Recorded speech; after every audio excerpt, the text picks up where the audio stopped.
ಏನು ಪ್ರಾಬ್ಲಮ್ ಇತ್ತು ಮುಂಚೆ?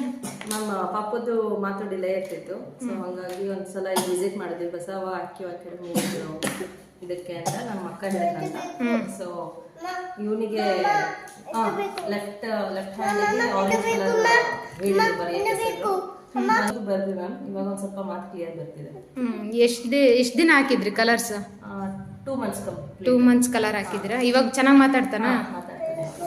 ಫುಲ್ ಸ್ಪಷ್ಟವಾಗಿ ಮಾತಾಡ್ತಾನೆ. ಮೊದ್ಲು ಹೆಂಗಿತ್ತ ಅವ್ನು ಮಾತಾಡೋದು? ಬರೀ ಅಪ್ಪ ಅಮ್ಮ ಊರಿಗೆ ಬರ್ರಿ ಅಷ್ಟೇ ಇತ್ತು, ಬೇರೆ ಏನು ಮಾತಾಡ್ತಿರ್ಲಿಲ್ಲ.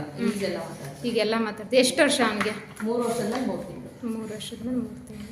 ಏನು ತೊದ್ಲದು ಆ ಥರದ್ದು? ಇಲ್ಲ ತೊದ್ಲದೇನಿಲ್ಲ, ಸ್ಪಷ್ಟವಾಗಿ ಮಾತಾಡ್ತಾನೆ. ಕಂಟಿನ್ಯೂಸ್ ಆಗಿ ಹಾಕಿದ್ರ? ಎಲ್ಲಿ ಹಾಕಿದ್ರಿ ಕಲರ್? ಮ್ಯಾಮ್ ಲೆಫ್ಟ್ ಹ್ಯಾಂಡಿಗೆ ಆರೆಂಜ್ ಕಲರ್ ಬರೀತಿದ್ವಿ. ಇಲ್ಲಿಗೆ ರಿಂಗ್ ಫಿಂಗರ್ ಫಸ್ಟ್ ಜಾಯಿಂಟ್ಗೆ ಹಾಕ್ತಾ ಇದ್ರ? ಈಗ ಪಾಪ ಆರಾಮ ಮಾತಾಡ್ತಾರೆ, ಮತ್ತೇನು ಸಮಸ್ಯೆ ಇಲ್ಲ? ನಿಮಗೆ ಈ ಟ್ರೀಟ್ಮೆಂಟ್ ಚೆನ್ನಾಗಿ ಅನ್ಸಿದೆ? ಭಾಳ ಚೆನ್ನಾಗಿ ಅನ್ಸಿದೆ, ಖುಷಿ ಆಗುತ್ತೆ ಅವ್ರು ಮಾತಾಡೋದು ಕೇಳ್ತೀನಿ. ಒಟ್ಟು ಕ್ಲಿಯರ್ ಆಗಿ ಮಾತಾಡ್ತಾನೆ ಮೊದ್ಲಿಗಿಂತ.